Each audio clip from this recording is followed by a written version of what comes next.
What's up guys, Luis here and welcome back to the channel. On today's video we're going to be talking about two credit cards that I have, the American Express Platinum and the Chase Sapphire Reserve. These are both considered premium travel cards, so their benefits and rewards are primarily focused on travel. So with these two cards being premium travel cards, they do come with an annual fee, and each one is $550 a year just to have them. There is a way to not pay that fee, and I'll get to that at the end of the video.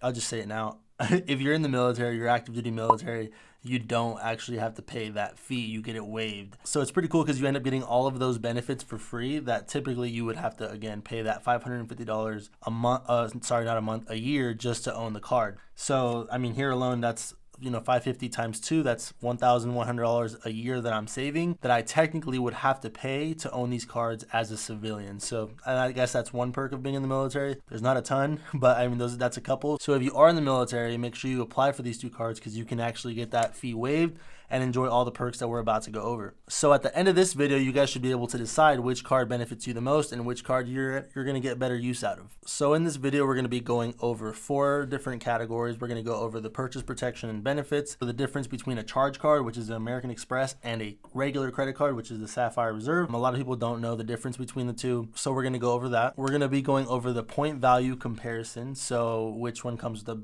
better bonus, how to redeem those points, and how much those points actually are worth once they are redeemed. And we're also going to be going over the cash credits that these cards come with. Cash credits being pretty much like free money right off the top. So to start off, we're going to be going over cash credits, and we're going to start off with the Chase Sapphire Reserve. So the Chase Sapphire Reserve comes with a $300 annual credit towards travel. So anything as far as airlines, hotels, rental cars, things like that, things that fall under that travel category will get $300 a year automatically. So if you do travel a lot, you could essentially take that right off the top of your fee. So you could say that your annual fee is $250. So with the Chase Sapphire Reserve, another cash credit that you get is actually $60 towards DoorDash, which I will admit I used in the first week or day, probably day, that I had the card. So from those cash credits alone, you're looking at around $360 that you're going to get right back, right off the top. So, it pretty much brings your annual fee down to like 200 something, but that's the way that I kind of like to look at it. But again, I don't pay the fee, but once I do get out of the military, I will have to start paying the $550 fee. And at that point,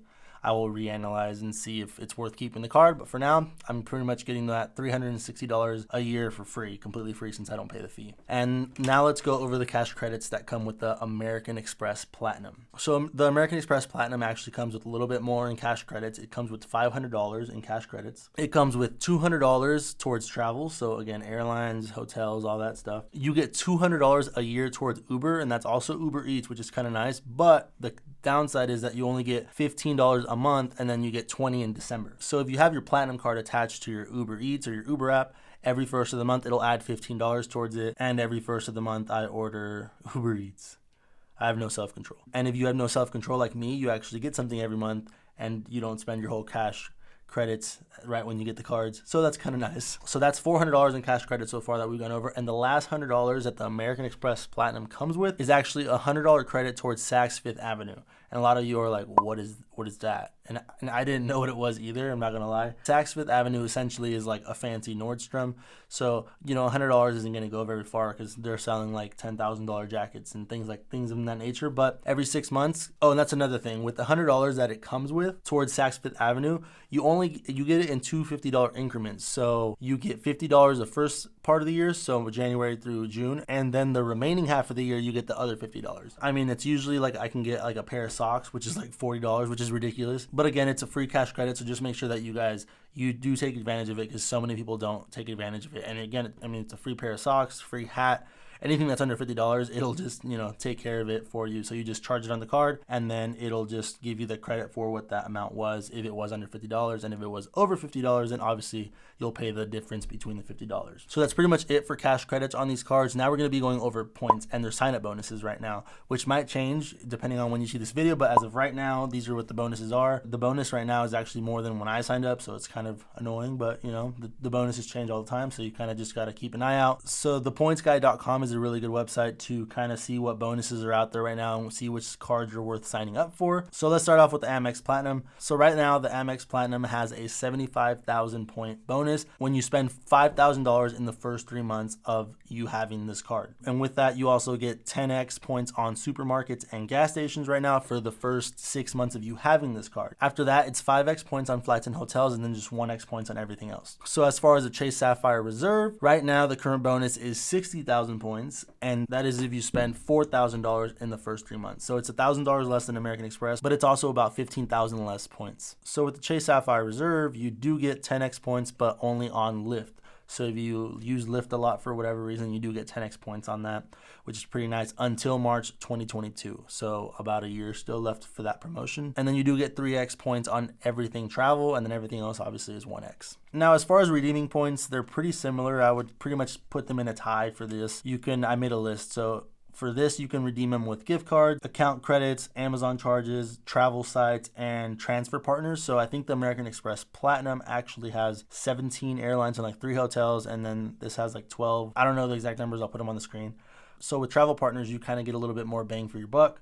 So you would essentially transfer the points to the travel partner that you're planning to book with, and your points can actually go almost like 50 to double what they go for normally. So with the American Express Platinum, for every point, you can actually get like 1.5 cents as opposed to 1 cent. So those 75,000 points that you guys got for that bonus with the American Express Platinum is actually like $1,125 of travel expenses, which can go a long way. You can pay for a week or two in a hotel if you were taking a vacation or something like that, or just the airfare to this place. And with the Chase Sapphire Reserve, you can also get the 1.5 cents per point. If you book through the Chase travel portal, prices aren't that different from other travel websites. So it's actually a pretty good deal. And that 60,000 points is now going to be about 90,000 points, which is about $900 towards travel if you do, get that bonus and you spend the money that you need to acquire those bonuses. But yeah, as far as redeeming points, I would pretty much give these cards a tie. But I mean, you do get a bigger bonus with the American Express Platinum, but you got to spend a little bit more. So that's really up to you. If you don't spend too much money, I mean, again, it's up to you. I'm just going over the facts. Anyways. So now let's go over the difference as far as a charge card and a credit card. So the easiest way to put it is charge card, you have to pay it off every single month. Credit card, you can carry a balance and just pay the minimum payment. Pretty simple. So now let's go over some of the benefits that these cards have to offer as far as travel, and which is huge. So with the Amex Platinum, you actually get access to the, I can't even pronounce it right, the Centurion lounges at all the airports, which is like a fancy lounge at the airports. You get access to the Delta Sky Club, and then you also get access to the airspace lounges. And you also get a comp membership to the Priority Pass Select lounges, which is pretty cool. But that's always pretty nice. You have a lot more options with this card. So with the Chase Sapphire Reserve, you don't get access to any of these lounges except for the Priority Pass Select lounges. I can't speak. But yeah, I mean, so it's still pretty nice. But again, you're going to have a lot more options as far as lounges with the Amex Platinum. And with the Amex Platinum, the Centurion lounges are actually super cool because you're going to get hot showers. So if you have a long layover, you can take a shower, you can chill, you get free food, and they have really good food, and you get free drinks. And I'm not talking about chocolate milk. I'm talking about alcoholic drinks are completely free at these lounges just for having this credit card or charge card, which is huge. It's that's super cool. And I've yet to take advantage of it because of COVID. So a lot of these lounges were closed during COVID. So even though while I was traveling, I wasn't able to use them, which is super disappointing because that was one of the reasons that I got the card, because I was I get all these benefits without having to pay the annual fee. That's freaking cool. But they are starting to open up. So I'm hopefully going to get to go to one soon because I will be traveling here in the next couple weeks. And a few other benefits that these cards have. First of all, it's going to be purchase protection. That's pretty huge. It covers theft.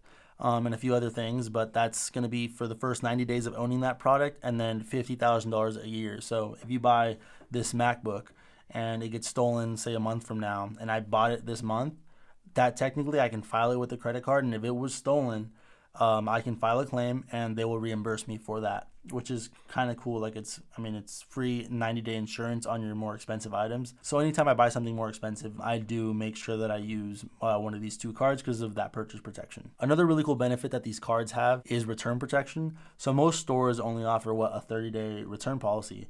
But with these cards, you actually are covered for 90 days to return something. And if the store doesn't want to return it, you can actually get reimbursed for that item from these credit cards, which is pretty cool. Again, you're going to have to file a claim and you tell them why you want to return it, whatever reason. And 9 times out of 10, they're going to approve it and they're going to refund you that money. And I haven't done it, but I'm pretty sure you get to just keep the item. Obviously, it's fraud if you do anything shady, but it is nice to have that protection in case you ever do need to return something or you need to get your money back for whatever reason if you're not happy with the product or anything that you bought. And it's just nice to have that, sense of safety when you do purchase those things. Then the last benefit we're going to go over is rental car insurance. So whenever you do get a rental car, they're going to ask you usually if you want to get rental insurance. And the cool thing with these cards, if you pay for that rental car with one of these 2 cards, they actually cover the rental insurance and they cover any damage up to like $75,000. I think it depends on the car, but I think the Platinum is $75,000 in damages to the vehicle. So if you ever do get a rental car, make sure you swipe one of these cards and you deny the rental insurance that they provide for you. And that'll make your rental a little bit cheaper and you're still covered, so you don't have to worry about it in case you do get into any sort of accident. So both of these cards, like I said earlier in the video, are premium travel cards. So with that means that they're not the easiest to get approved for. You do have to have a semi-high credit score, like I would say above a 700 minimum just to get approved. I wouldn't apply if you have anything below that, just because you never know and you don't want to get that ding on your credit score and then not get the card. I would say that the Chase Sapphire Reserve is a little bit harder to get approved for. Something that I should note is that Chase actually has a 524 rule. So if you have gotten 5 credit cards in the last 24 months, they will not approve you no matter how good your credit is. So you need to make sure that you haven't gotten 5 credit cards in the last 24 months when you do apply for the Chase Sapphire Reserve. American Express is not as strict, but again, right now they're kind of more stingy with credit and credit cards because of the whole COVID thing. So it's just something to think about. I wouldn't apply unless your score is above a 700 and you are pretty sure that you're going to get approved, because you don't want to ding your credit and not get the card. So that's pretty much it, guys. See which one's going to benefit your lifestyle a little bit more. Again, they are both travel cards, but each one has its perks. So with that being said, you guys already know, quit the slack and make it happen. If you guys have any questions, go ahead and drop that down in the comments. Make sure you hit the like button. Make sure you subscribe if you aren't already, and I'll catch you guys next time. Thanks.